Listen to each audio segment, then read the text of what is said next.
हाँ, हम IC Golaknath case की बात कर रहे थे। तो ये क्या, जब ये उस time right to property constitution के फंडामेंटल राइट्स में वो आता था, लेकिन लेटर ऑन 44th अमेंडमेंट से उसे हटा दिया गया और right to property article 300A में चला गया और वो एक कॉन्स्टिट्यूशनल राइट बन के रह गया, वो फंडामेंटल राइट नहीं है राइट टू प्रॉपर्टी। तो पहले right to property fundamental right था। तो कई जो धार्मिक संस्थान थे उनके, जैसे केशवानंद भारती का आपने नाम सुना हो, केस पढ़ा हो, पहले कॉन्स्टिट्यूशन पढ़ा है तो उसमें, तो इस तरह के कई जो धार्मिक संस्थान चलाते थे, जो मौलाना थे या जो बाबा थे, तो उनकी जो लैंड थी उसको, उसका अधिग्रहण हो रहा था, गवर्नमेंट ले लेती है लैंड को। तो उस जो वो लैंड को जो गवर्नमेंट ले रही थी उसके अगेंस्ट केसेस आ रहे थे कि तो राइट टू प्रॉपर्टी है, ऐसे कैसे कोई लैंड को ले सकता है। फिर भी उन केसेस को काफ़ी बार डिसमिस कर दिया गया।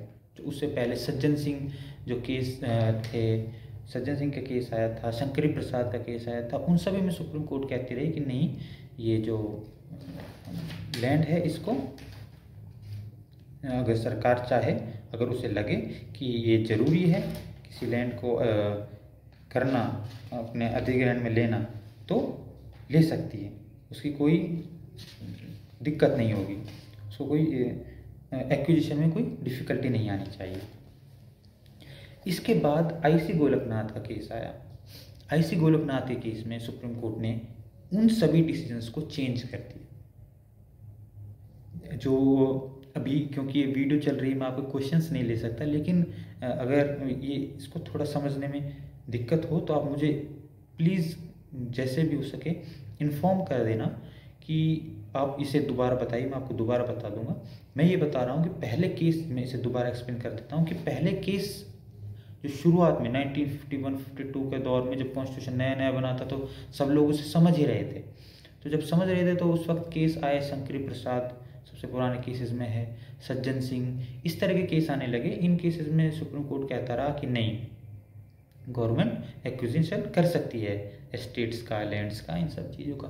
इसके बाद आईसी गोलकनाथ केस आया जिसमें फैक्ट सुनने के बाद सुप्रीम कोर्ट ने ये कहा कि नहीं, right to property fundamental right है और लैंड हर किसी की एक्विजिशन में नहीं जा सकती, एक्विजिशन नहीं होगा।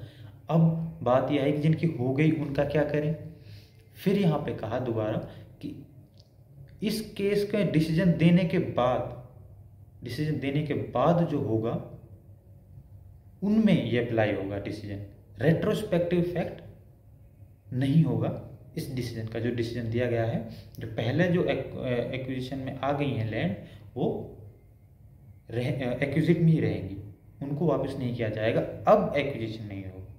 ये जब केस आया तो चेंज किया गया, अमेंडमेंट किया गया, और अमेंडमेंट करने के बाद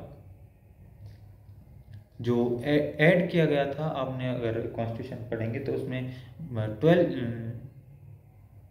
शेड्यूल्स हैं, उसमें जो 9th शेड्यूल्स है उसमें लिस्ट ऑफ एक्ट्स है। इतना डिटेल में आपको मतलब बिल्कुल समझने की ज़रूरत नहीं है और इतना दिमाग लगाने की ज़रूरत नहीं है, बस ये है कि पता करने की ज़रूरत है ये क्यों है। तो वो एक्ट्स थे, उन एक्ट्स में क्या है, लैंड एक्विजिट कर रही है सरकार, एक्विजिशन कर रही है लैंड्स का। अगर सरकार लैंड ना ले तो ये जितनी भी गवर्नमेंट प्रॉपर्टीज़ बन रही हैं, रोड्स हैं, हाईवेज़ हैं, ये कैसे बन पाते। तो उसको इंसर्ट किया गया ये बताने के लिए कि एक्विजिशन तो होगा। और फिर उसका एक्विजिशन होने के बाद फिर उन्होंने कहा कि जो अमेंडमेंट है वो लॉ है ही नहीं, जब अमेंडमेंट लॉ है नहीं तो उसको इंसर्ट किया जा सकता, फंडामेंटल राइट्स के अगेंस्ट जा सकते हैं। मतलब राइट टू प्रॉपर्टी को किसी एक दूसरा दरवाज़ा देके सुप्रीम कोर्ट ने कह दिया कि सरकार ले सकती है। तो इसको जो कहने का बात यह है कि 4th जो प्रोविज़न है ये 24th अमेंडमेंट में आया गोलकनाथ केस के बाद। गोलकनाथ केस का जो डिसीजन था उसके इफेक्ट को नलीफाई करने के लिए, गोलकनाथ केस के डिसीजन को नलीफाई करने के लिए इस प्रोविज़न को ऐड किया गया और बताया गया कि अमेंडमेंट ऑफ फंडामेंटल राइट को लॉ नहीं माना जाएगा। इस तरह के प्रोविज़न जो है बताया गया, जो मैंने बताया कि इसका रेट्रोस्पेक्टिव इफेक्ट नहीं होगा, इसके लिए एक केस है जो बहुत ज़रूरी है और ये आपको याद रखना भी ज़रूरी है। Keshav Madhav Menon, KM Menon versus Bombay state 1951 का केस है, जिसमें क्लियरली ये कहा गया था कि this article will have no retrospective effect, इस आर्टिकल का रेट्रोस्पेक्टिव इफेक्ट नहीं होगा। इसी आर्टिकल से बहुत सारी डॉक्ट्राइंस या डॉक्ट्रिन्स जो भी हम बोलते हैं वो निकलती हैं, जो आपके सिलेबस में भी है। जैसे डॉक्ट्रिन ऑफ स्योरेबिलिटी है, डॉक्ट्रिन ऑफ एक्लिप्स है, डॉक्ट्रिन ऑफ वीवर है। ये बहुत सारी डॉक्ट्रिन्स हैं जो इस चीज़ को समझने के लिए ज़रूरी है कि फंडामेंटल राइट्स पे कोई इफ़ेक्ट तो नहीं डाल रहा है, कोई ऐसा एक्ट तो नहीं बन गया जो किसी के फंडामेंटल राइट को हरास कर रहा हो, उसके इनकंसिस्टेंट हो। इन सब चीज़ों को समझने के लिए इस आर्टिकल में ये डॉक्ट्रिन्स ये इवॉल्व होती हैं, जनरेट होती हैं। ये सारी डॉक्ट्रिन्स इंटरप्रिटेशन ऑफ इंस्टीट्यूट में भी हम पढ़ते हैं। जो इंटरप्रिटेशन ऑफ इंस्टीट्यूट एक सब्जेक्ट है जो शायद आपके आगे आएगा, उसमें भी इन सब चीज़ों का जिक्र होता है कि किस तरीके से आर्टिकल 13 में जो बताया गया है कि इनकंसिस्टेंट ना हो फंडामेंटल राइट्स का, वो कैसे हो। अब ये सब चीज़ें जो हमने पढ़ी, जो 2 आर्टिकल पढ़े हैं, आर्टिकल 12 और 13, ये हमने उनको समझने के लिए पढ़ा है। आर्टिकल 12 में हमने पढ़ा कि स्टेट क्या है, और आर्टिकल 13 में हमने पढ़ा कि फंडामेंटल राइट्स के अगेंस्ट लॉ ना तो होगा और ना है। ठीक है, मतलब फर्स्ट प्रोविजन कहता है कि नहीं, उसके अगेंस्ट अगर कोई लॉ चल रहा है तो वॉइड है, और उसके अगेंस्ट कोई बनेगा तो भी वॉइड होगा। फिर लॉ डिफाइन किया गया है और कहा गया है 4th पॉइंट में कि अमेंडमेंट ऑफ फंडामेंटल राइट्स को लॉ नहीं माना जाएगा, वो अप्लाई नहीं होगा।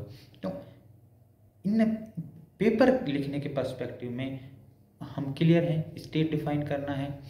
स्टेट डिफाइन करने के बाद आर्टिकल 12 में जो हमने पढ़ा कि क्या क्या चीज़ें स्टेट में हैं, वो सब चीज़ें हैं। मैंने 1-2 केसेस आपको बताए हैं, जो फर्दर ऑन मैं आपको जब भी ऐसी सिचुएशन बनेगी, जब भी क्लास अगर हम फेस टू फेस लेंगे या एनीवेज किसी भी तरीके से आपको नोट्स लिखवा दूंगा या सेंड कर दूंगा। अगर टाइम नहीं होगा तो सेंड भी कर सकते हैं।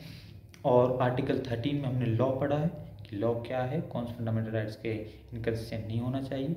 ये दोनों बहुत इंपॉर्टेंट प्रोविजंस हैं।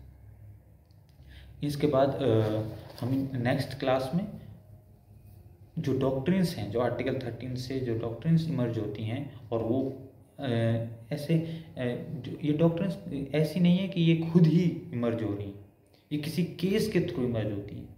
ये वही इंटरप्रिटेशन वाला खेल है। कॉन्स्टिट्यूशन में हर आर्टिकल में सिर्फ इंटरप्रिटेशन का खेल है।